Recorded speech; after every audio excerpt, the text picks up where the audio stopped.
From Wish TV and the All Indiana Podcast Network, this is the News 8 Daily 8 Podcast, a Wish TV News 8 update. Hi, this is Hannah Mordeau, and this is your News 8 Daily for Wednesday, January 14th.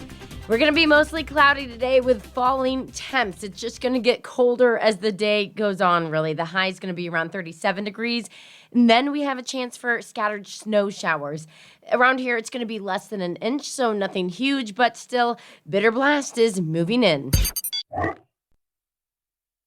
Happening tonight, Governor Mike Braun is set to give his second State of the State speech. The governor will speak at a joint session of the General Assembly about his priorities for the current legislative session. He will also talk about how he thinks Indiana is doing right now. Speech is set for 7:30 this evening inside the House chamber. We will have live coverage of it tonight on wishtv.com and on the Wish TV Facebook page.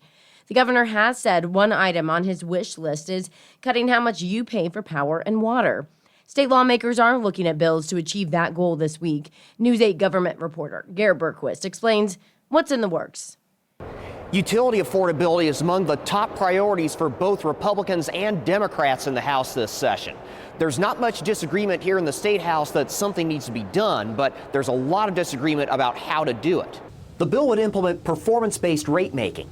Utility companies would have to meet certain criteria before they could raise rates. They include reliability and affordability. So if you are an employee and you're getting reviewed by your employer, they've given you the outcomes that they've wanted in your performance, and they're going to incentivize the good, and they're going to put you on a performance improvement plan for the bad. And that's what I would like Hoosiers to think about when they think about their utility structures. It also would mandate so-called budget billing for all residential customers. That means your bill is based on your average use rather than your actual use. It's designed to limit spikes. You'd still be able to opt out. Schonkweiler says she's still waiting for estimates from utility providers how those measures would affect your bill. Both utilities and consumer advocates say they support the idea behind the bill. Both groups also say they can't support the bill in its current form.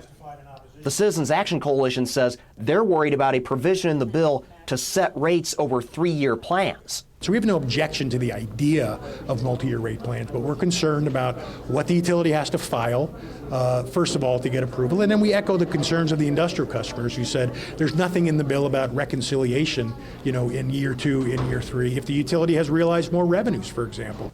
The utilities say multi-year rate plans would mean more stable rates.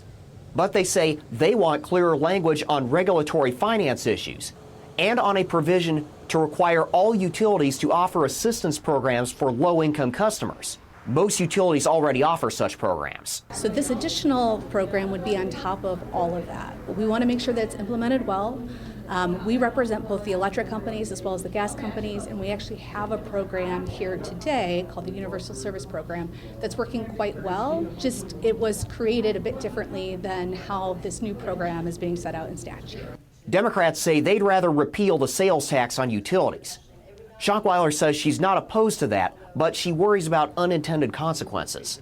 She says none of the critiques at Tuesday's hearing surprised her. There's going to be some clunkiness, and I think this was a really good first iteration, and we'll definitely take their feedback into consideration as we look at a future amendment. At the State House, I'm Garrett Bergquist for Wish TV and wishtv.com. A House committee has passed a bill that would dissolve some townships in Indiana. The bill will do away with any township with fewer than 6,700 people. Townships that overlap cities and towns would also be dissolved. That does not include townships with fire departments and townships in Marion County. Lawmakers say those will not be affected. There are townships not just in my county that haven't helped a family in years. Some trustees don't even answer their phones. Some don't fully understand their job responsibilities. Others don't just have the budget for basic technology, and they still rely on paper checkbooks and vouchers.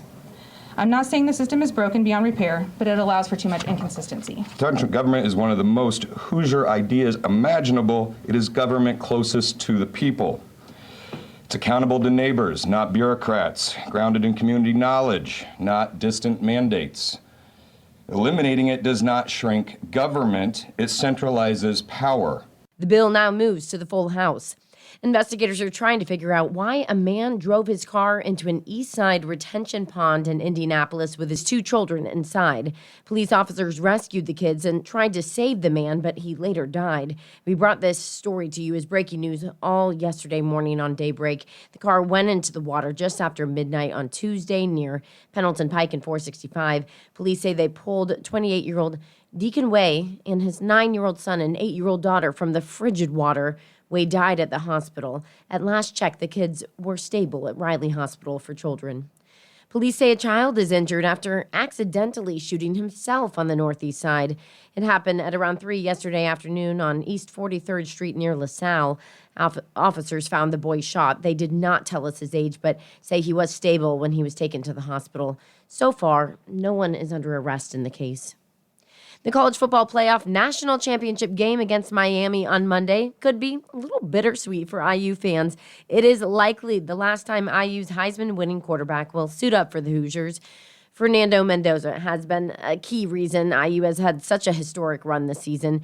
This week, head coach Curt Cignetti talked about Mendoza's transfer to the team this season and how he needed to put in some work after coming from California, and that Mendoza did not disappoint. The best way to lead a team is to perform well, and especially at the quarterback position. I've never tried to make that guy the leader in spring ball because his performance will speak for itself.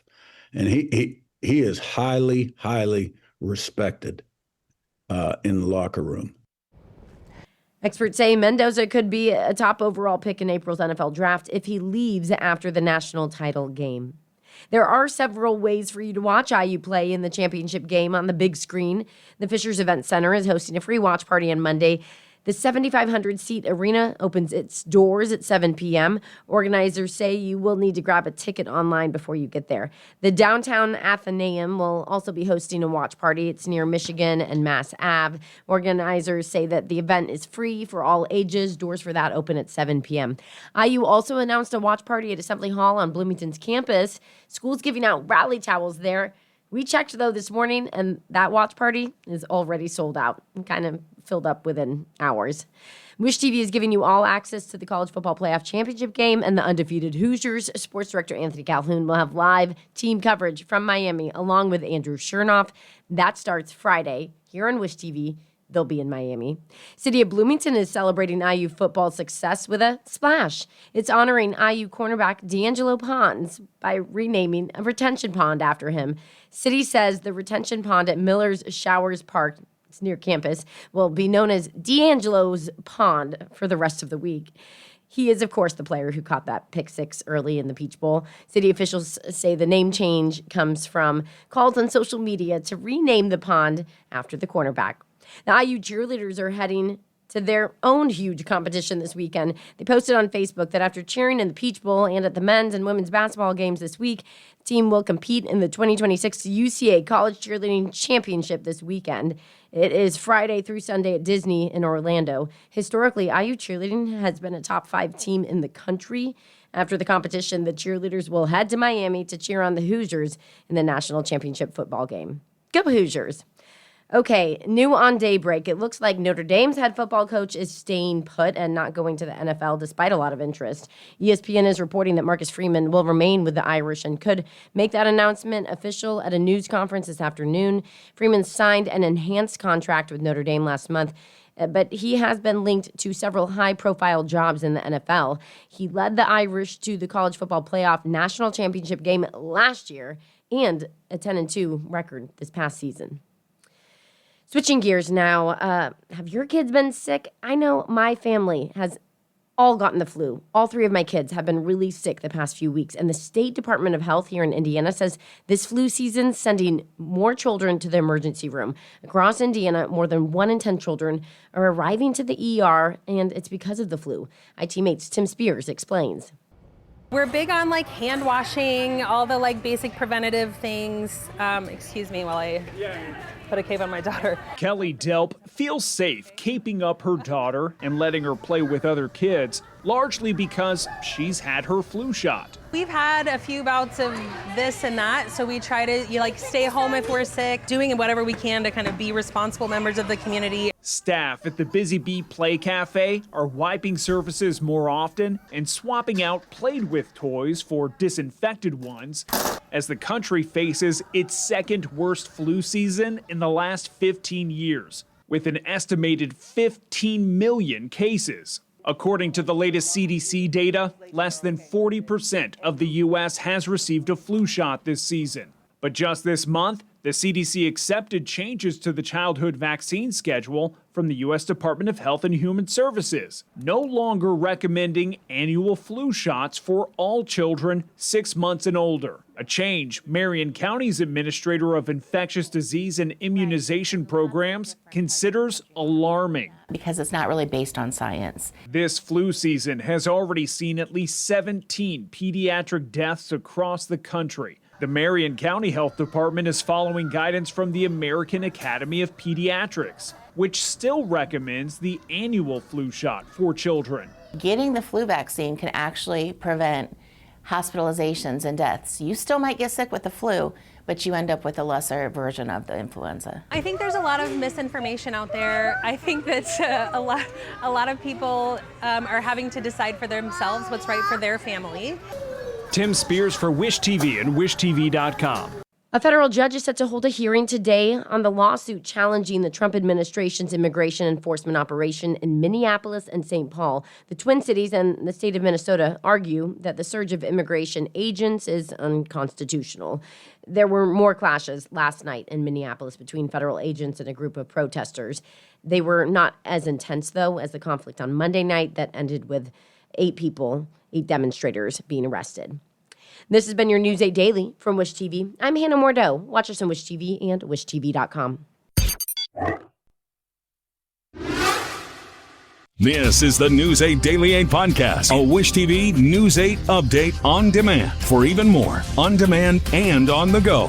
Connect with Wish TV on Facebook at WishTV.com and on the free Wish TV mobile app. Thank you for listening. And be sure to like, subscribe, and follow this podcast for updates every weekday morning on the All Indiana Podcast Network and wherever you get your podcast.